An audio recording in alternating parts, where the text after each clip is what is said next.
So Malachi, what are you planning to bring to the Living Green Expo this year? So I'm looking to bring, I guess, a different point of view. I really want to continue to promote sustainable living, sustainable farming, organic farming, healthy soil. I guess in theory, or knock-on effects would be lowering the cost of living, because home gardening is something that does take a little bit of time, but if done correctly, you no longer have to go and buy your produce. Mm. And of course, it should be a family event. So everybody goes outside and reconnects to family as well as the ground, So that's really what I'm hoping to promote and bring to the expo, My expertise on soil sciences and organic farming, sustainable living, sustainable farming. Right. So Malachi, you went overseas for a number of years and started all these things, So what type of things did you have in mind? Like, was it just organic farming that you wanted to do? Like, what were you hoping to be able to bring to Bermuda as a result of all the training and schooling and practical experience that you got overseas? I guess the overall idea of me going away was to come back and help the community in a way that they would have food security. And food security, in my mind, is like a closed cycle. So knowing that, for example, people have fruit trees in the yard, some people have gardens, we're using all the arable land. It's done in a way that's sustainable. So whether we have a chicken production and that manure from the chickens are going back to the garden, inherently kind of fixing the soil, bettering the soil quality, producing our own feed for animals, because right now we import all our feed. I guess my overall idea was to make Bermuda sustainable on that aspect, because if we're using everything that we have to produce food, and food is one of our largest markets, and we can control the price of it, then in theory, we could lower the cost of living, and then we could grow other markets on the island. So my idea was to come back and invest in the agricultural sector to have a knock-on effect of growing other sectors. Like just get that particular one good or healthy, because with healthy food, you need less health care. If you're eating well, you are what you eat. So if you're eating stuff that's 20 days old, then, in theory, you're a lot older. But if you're eating something that's fresh, then it's a lot more antioxidants. It's not been aged. It's, the idea was to come back to Bermuda and improve Bermuda's overall well-being. Yeah, give thanks. So Bermuda, that's some of what you can expect to experience at the Living Green Expo. That's going to be taking place on January 28th in Dockyard at the Shed. Malachi is one of a few organic farmers on the island. And what term would you use to describe yourself based on the qualifications and experience that you have now? So I'm an agricultural engineer. But I guess what I'm doing on the island is more of a sustainable farm, like a regenerative farm. And it's the idea of the farm was to be a model farm, So everything that we use on the farm was produced on the farm. Of course, you'd have some inputs of people bringing by their waste to help us with composting and other ways of making fertilizers. But the idea was that the farm was a closed cycle. So we were going to produce feed for the birds on the farm. All the waste from the birds goes to being compost, so we don't put pathogens in our soil. And it was just a closed cycle, and we produced as healthy as we could.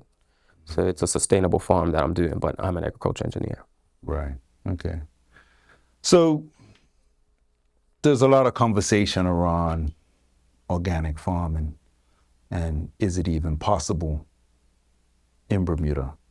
So what's your view on that now after having some years of experience? Like what are like the positive things that you have experienced, and what are some of the challenges that you face, trying to create these or recreate these natural cycles in an agricultural environment in Bermuda?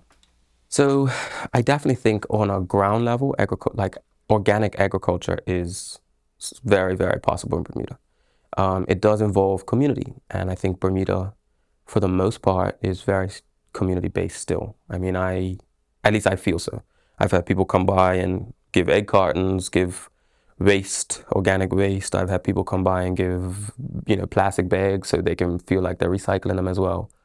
But the raw materials that we need for organic farming are pretty easy to find, and we look at them as waste. So wood chips is one of the main things for organic farming. Organic waste is one of the main things you need for organic farming. The beneficial microorganisms, you have to know how to make them and, basically cultivate them, but we have them in high population here. Our soils, for the most part, are perfect for it. They're kind of clay, they have a little bit of clay in them. They're red, they're high in iron, they're a little acidic. But on the ground level, it's pretty easy to do. Now, when it comes up to policy and other things like that, it's a little more difficult.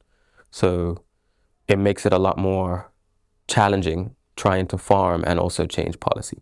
And those are some of the biggest challenges you have as an organic farmer. So trying to get in organic fertilizer when, you're not able to bring in certain things because of the fear of potential problems, Those are the main issues.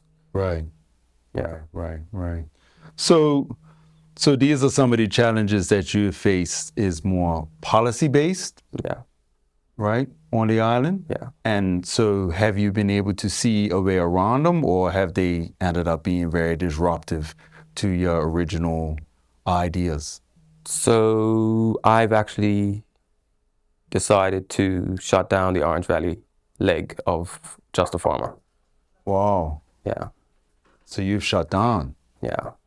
I've decided to close that side down just because it's been a little too much stress on that end. I'm not making a profit, not taking a salary, which is normal, not taking any payment for the first 2 years, but it's been, if I don't do this, then it's this problem. If I do this, then it's this problem. So, it seemed to have been solved, but it hasn't been.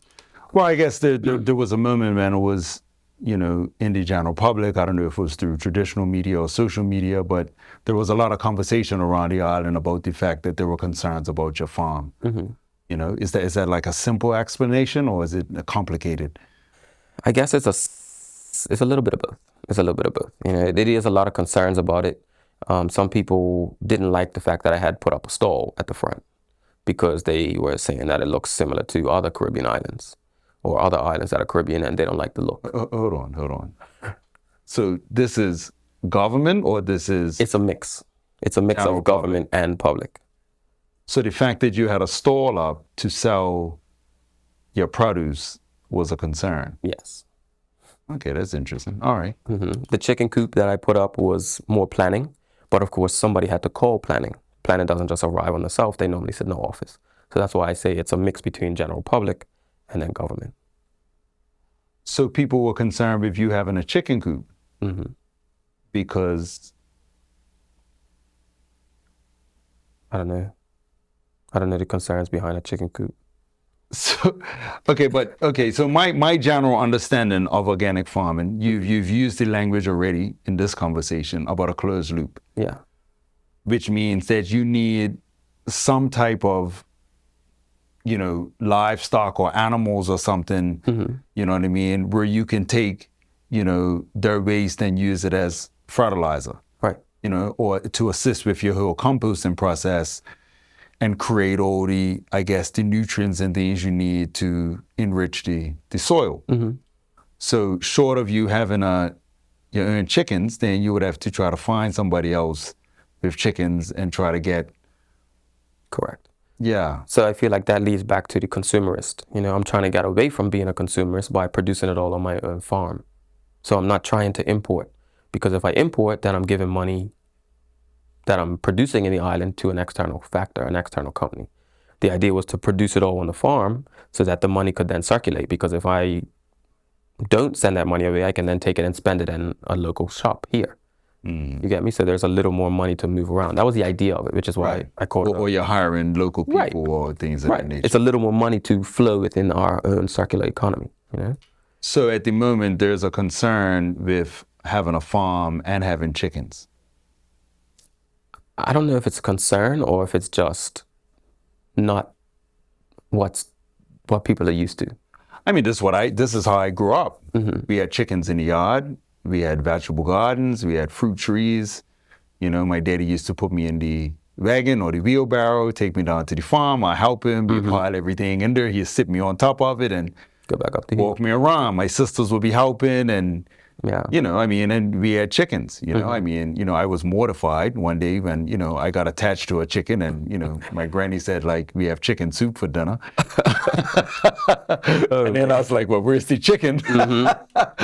But you know, you learn. This was part of my learning process growing up. Yeah. Of, you know, the whole cycle of life, and you know, Yeah. and how things work. And so my understanding of organic farming is that, you know, it's based around the same principles that we see in nature. Yeah.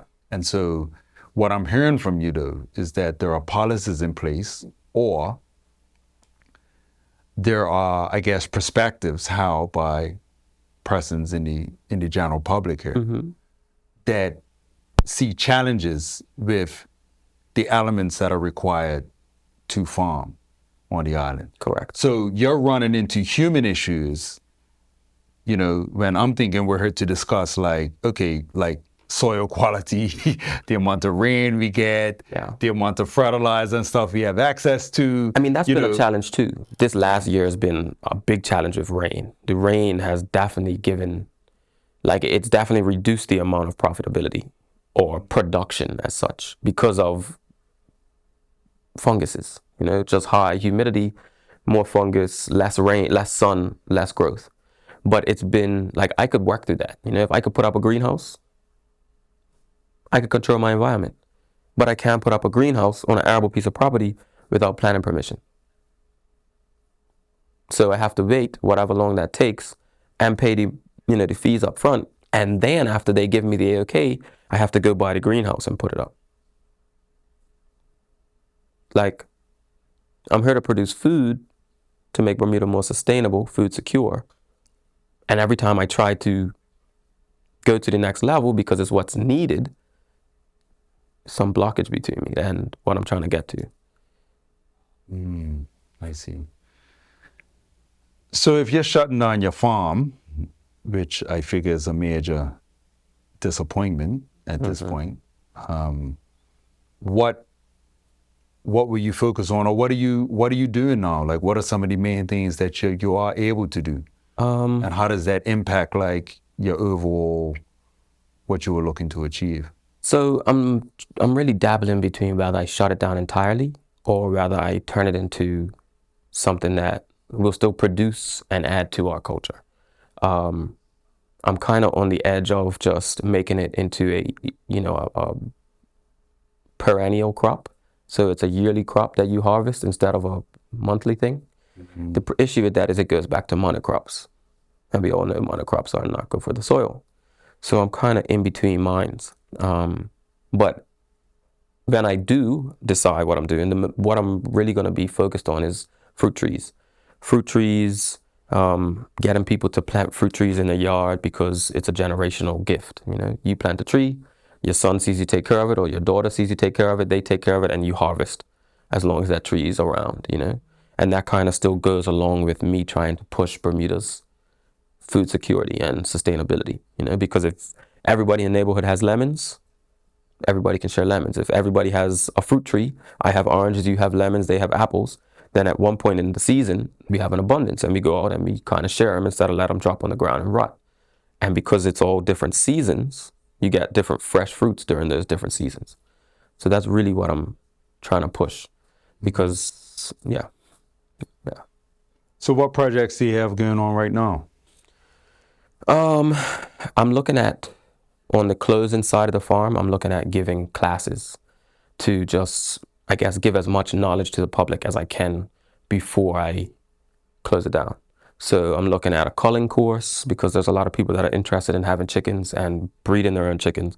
But when it comes to too many roosters, sometimes you let them go into the wild and it affects production on the other end.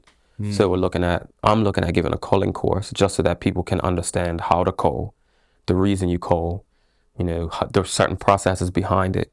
Looking at maybe doing a composting course, I'm just looking at giving courses that people are interested in or that people may need moving forward, because it's been a shift over the island in general, and people are looking to do more home gardens.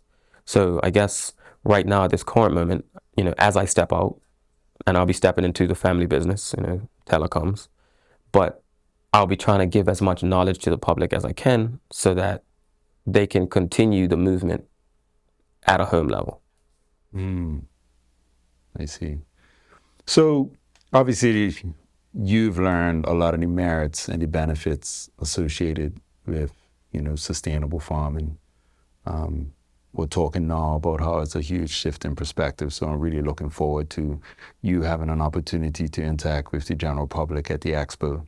This is kind of like why we've created this event in the first place, to create these opportunities for people to get a different perspective and to really just comprehensively really like understand, what these practices are about and how they add value to our lives, and hopefully if there are policy concerns, that the education things that we do, help to shift mindsets at a leadership level, so that we can have reviews of policies, because, everything I'm hearing you talking about sounds very positive.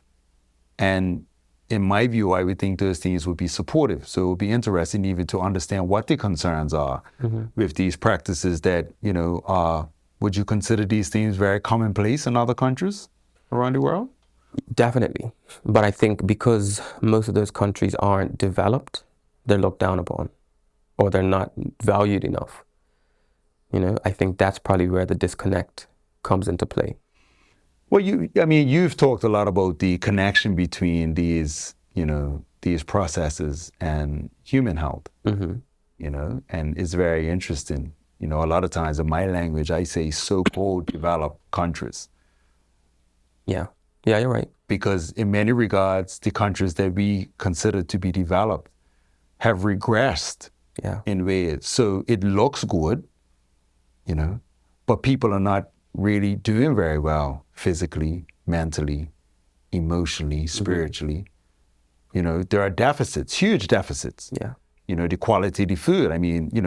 We're getting to a point. I had a conversation yesterday with a parent who's concerned because their child got a project in school, and the project was around the merits of genetically modified food. What are the benefits of genetically modified food? Why are they good for us? Okay. You see, now that's at the total opposite end of the spectrum of where you are, but there's a movement, to influence people in a way where people see genetically modified foods as a positive. Yeah. Now, in your camp, you would be screaming. 100%. like this is a horror show right now. But there are movements in that way. So there is a lot of work that needs to be done around that. You know what I mean? So, again, I'm always happy to give you an opportunity to talk. It's always refreshing every time I hear you speaking. You know what I mean? Because the insight and the information that you bring, right, is very valuable, is very refreshing. So what would you consider to be some of the merits of the approach that you're bringing to the island? You know what I mean? Like, what were you share with the general public about that, like, versus the way we're currently producing food, not just in Bermuda, but in most places around the world? I guess conventional farming versus this regenerative, sustainable, organic farming. Like, what are the merits? What would you tell the general public? I guess what I would focus on more than anything is soil health. Similar to how we have skin, the earth has its skin, and the soil is the earth's skin for the most part, the soil and the water. And agriculture is one of the largest, I guess, pieces of the puzzle to climate change. So what I would advocate for is better soil health. And similar to how people are waking up and saying, well, I don't want to be putting chemicals on my skin because it dries me out and it gives me rashes. And it's similar to the soil, you know? So when you put those chemicals on your skin, you interrupt your natural microbiology, which is on your skin. And you do the exact same thing to the soil. So giving the soil something that it's used to, something that it can break down, and something that adds value to it as a whole will not only increase the ability for us to produce food in that soil, but it'll increase the lifespan of humanity. You know, like just the fact that I know, for example, every time I make compost, I get to capture carbons. And when I capture those carbons, they're then held in the soil. And those carbons are then used by microorganisms and other things to either survive or produce more beneficial, I want to say, ecosystem for the microbes in the soil to continue to survive. So the number one thing I can promote is, or advocate or give idea to, or, you know, push, is soil health, because you are what you eat. If you have healthy soil, then you have a healthy plant. Just like if you have a good immune system, you're less likely to get sick. The immunity from that, of that plant, is normally generated by the soil. So it may not never get a disease, but it should be strong enough, that plant, to resist the disease. And so you're able to teach people simple, I guess, approaches or techniques for improving soil health, or is that something that's very complex and, you know, we would all need to go to school where you went to school No. to learn how to do it? Is it like really drastic, the shift? No. Or is it subtle? It's subtle in the sense of the changes you can make. If you're trying to understand it on a scientific level, then yeah, go and get a book or go to school and study it. But the shift that you can make just at home is night and day. For example, one of the guys I was talking to that work with me was saying, how come we don't use plastic to cover our soils so that we don't have to worry about weeds? And my response was, well, plastics release microplastics and you're not adding to your soil. If I use wood chips, then the wood chips break down and add value to my soil. Whereas I have to pull up that plastic and replace it every year, and I'm not adding any organic matter to my soil. Like I have a garden at home that I put wood chips over. It's probably about 4 inches thick. And now the earthworms and the microbiology in that soil is so heavy. You know, I'm surprised by it. I'm like, well, let me throw some more wood chips on this just to keep it, you know, healthy. One of the biggest ways that you can measure soil fertility is how much earthworms you have in a bunch of, you know, a square foot. So I've kind of been working off that here in Bermuda. All right. Yeah. All right.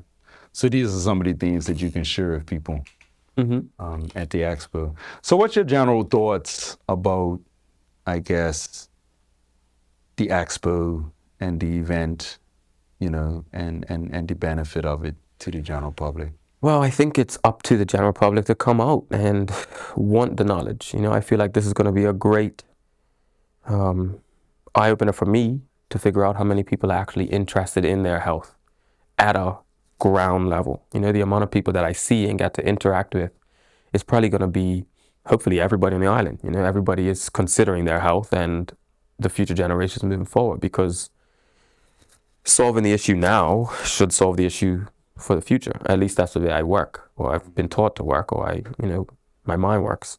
So I'm hoping that, you know, I get to meet and interact with everybody who's really interested in trying to better their health from a ground level, you know. So I think the expo is a great initiative. I think you should do it more often, maybe once a year if you can, just to continue to give people the opportunity and the resources they need to better themselves, and in turn spread the word, you know. All right. Well, give thanks. Thank you for coming on and talking to us. Yeah, I know I'm looking forward to your contribution to the expo and to the general public. I really encourage all of you to come out and support. You know, I guess it was a bit disappointing, some of the news that we got from Malachi about his farm, but This is why we've embarked upon this initiative, to learn more about what's happening to people who are in the green economy, and learning how we can work together to provide solutions for the challenges that they face. So please come out, support the event, support the initiative. Make sure that you sign up for Malachi's presentation so you can learn about how we can farm and live more sustainably and be more healthy for ourselves and our families and our loved ones. All right? So give thanks. We'll talk soon. Peace and love.